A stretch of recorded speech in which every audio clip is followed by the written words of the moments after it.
Well, pretty darn good weather to start out spring ball. That's unusual. yes it is, and we will be inside tomorrow.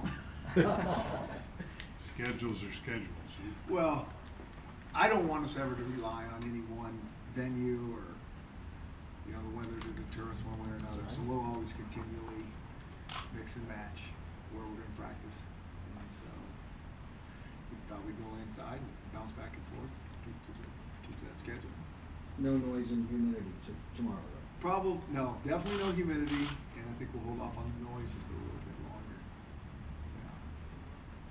First day yesterday, and it seemed like for a first day, guys were flying around, moving around pretty good. Seemed to know what they were doing, and probably not as much as you would like. But. Yeah, I think for the most part, yeah. I think you put the tape on, and that's really what we're trying to really coach at this point, is how to fly around and how to operate at the tempo and pace we'd like. And so it was good for a first day. There's a ton of things that you're going, oh, that was the first day. But like I say, we got 14 left, and it's all about making progress. Is spring ball a feeling out process, or are there real concerns for you, on gaps you have to fill and things like that? Well, yeah, there's no question we got gaps to fill, and we're very aware of those gaps. Some of them we got to develop right now in spring, and a couple of them will probably be coming, in the summertime to help us out there. And so that's the one thing about spring. At certain positions, you can be a little bit thin, and then if guys get dinged at all, it can make it hard to practice. So, sneeze here. Okay. Fought that off. Which positions in spring do you expect us to at least start to develop of the gaps that you have to fill? Well, we got those two corner positions that are quite wide open, and we'll have some more help coming in the summer and in the fall there. But we got a couple. We do have some guys there that we like a lot. I mean, we have some guys that played for us a little bit last year, and a guy that didn't play for us, redshirted, and then we got a new guy in there, and so it's awesome to really watch those guys go at it, because that's such a critical position, and I think there's some talent there. And then we'll have some of those other guys coming in the summertime, so that's very important. And you look at our linebacker position, there's two really good players we lost inside, and you look at the D tackles, the really good D tackles we lost inside, and so we have some young talent at those positions, we really do. And some old talent, with a guy like Ricky Chongchu, who needs to take the next step. And when he does, he's going to be just what we need in there. But there's a lot of rebuilding going on, across the board. You talked a little bit earlier about lightening the playbook a little bit, maybe. Yeah. I think we're just really trying to be very conscientious in terms of the teaching that we do. And, is it too much? Is it clear? Are we getting enough reps? And I think we just are really going to be sticklers on that, and really focus on that, on us first as coaches, and really try to help the kids out as much as we can to be as efficient as possible. Going to be watching the cornerback position, see some new players there. What maybe position are you most confident in, or do you think you're set up a little bit better than, say, others? Mm-hmm. Yeah, I don't know if there's one I'm most confident in. One that I think we're going to have some decent depth at is maybe running back. Certainly in the summertime we get Aaron Baltazar here as well. I mean, I think there's some good players in there, and you need some depth there. We just do, and those guys take a pounding. But I think it'll be exciting because there'll be a lot of competition. We just really like positions where there's good players that are going to bring out the best in each other and really compete, and we're going to need so many of them to do what we need to do, not only at the running back position, but those guys need to be on our special teams as well. Kind of away from practice a little bit, the Florida State home and home, Michigan State home and home schedule's getting bolstered up a little bit. Your thoughts on that? Yeah, it's tough to get the ideal schedule, and it's probably not my preference, but I know it's very hard for us to put this schedule together, because I know what we have to do for us to go where we want to go. I mean, we need to win all our games. I mean, that's what we have to do. That's what we've proven in the past, and that's what we have to do. So, our job got a lot tougher with some of these teams that we'll be playing. Back on ESPN, how do you feel? Love that. Love that. I think that's great for the program. I think that's great for our kids. It's going to help us. And hopefully, our guys play like they have for the most part when they've been on ESPN. And I think that's the trick, not just being on ESPN, but playing well when you get on ESPN. And they've done a good job with that. So we're really excited about that. And I think that's, just the whole move back into the Mountain West with the fact we got ESPN working with us, really good. I know you always say you want to play the easiest schedule possible, but you can't do that. So what is the ideal schedule for you, for a coach? We need to win all the games. Yeah. So, I know if we do that, we are going to be right there. Now, and I've said that all along, and everybody's, well, what if this, and you get left out of that. We haven't been. So, I think the formula is pretty obvious, that if we can, maybe lose one. It depends on the rest of the strength of schedule, but I think that's what has happened around here. But I know this. I know how hard Mark Coyle and Kurt Apsey worked on putting the schedule together, and it is hard. It is very hard. Mark's talked about the value of these kind of games for recruiting and trying to get exposure and that kind of thing. Does it help you having games like that on the schedule? Yeah, I think kids like to play those type of games. There's no question about it. And so I think it does. But I think everything matters. I think the ESPN matters, but you got to play well on ESPN. I think playing against a good opponent, but you better play well against a good opponent. Sometimes just because you get them on the schedule, that's not going to help you. You got to play well, and then it can help you. Your thoughts on Troy being announced today, the addition? Yeah, I'm just glad we're getting games. And I don't know much about Troy. I know they've had some really good players. I know the coach has been there for a long time. So obviously any coach that's been there for a long time is doing a great job. That part of the country, extremely athletic. And one of our old coaches was there for a year, Julius Brown. And I know they got a lot of talent, so I'm sure that's going to be a great challenge for us, and we'll worry about those guys down the road. Nothing else, got to be nice to see those people out there actually willing to come to Boise now, or at least 6 years from now. Yeah. that wouldn't have the last 10 years. Right, and so that's the weirdest. We're so far out in front of this thing, and we're trying to get a couple games that are, in the next couple years. Those are the hard ones we're having. Everybody 6 years from now, like, yeah, whatever. we'll do whatever then. So, still working on the schedule. Holden Huff, I think got thrown a little bit more into last year than you guys probably planned with the injuries he had at that position. What did you see out of him last year, and what's sort of the next step for him? Yeah, tight end, really tough position for us.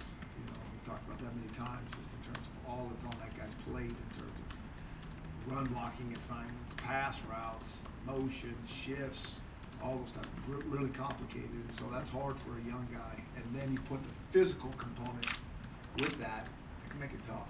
So Holden's done a nice job. He really got better by the end of the year. And so if he can increase that, take the next step in his game, I think we'll be very pleased. I think the weight room's really important for him. We felt all along he's going to be a really good pass receiver. I think we'll get better at that.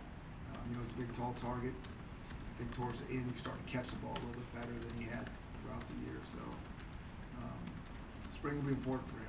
Looks like the weight has started to come on a little bit, at least this year. Yeah, and it takes a while when you put this weight on correctly. One, these guys burn up so many calories as it is. Two, you factor in a tall, lean guy metabolism-wise anyways, that makes it hard. And so I know a lot of people don't want to hear this, but it is hard work trying to put that weight on. And so he's been working diligently at that. Are you pleased with the overall physicality of your team? Usually it's a question you ask how they come back from the summer, Yeah. But this time of year, you're pleased for the time Yeah, of year? I think they've worked hard. I really do. I think Tim Sawhall's done a great job with those guys. And again, that's to me where the whole foundation starts, in that weight room, and just really the mentality and the attitude. You know, I think that's as important as anything in how we work. And you watch these guys go work, I mean, they do go hard, there's no question. And I think that helps us carry over onto the field.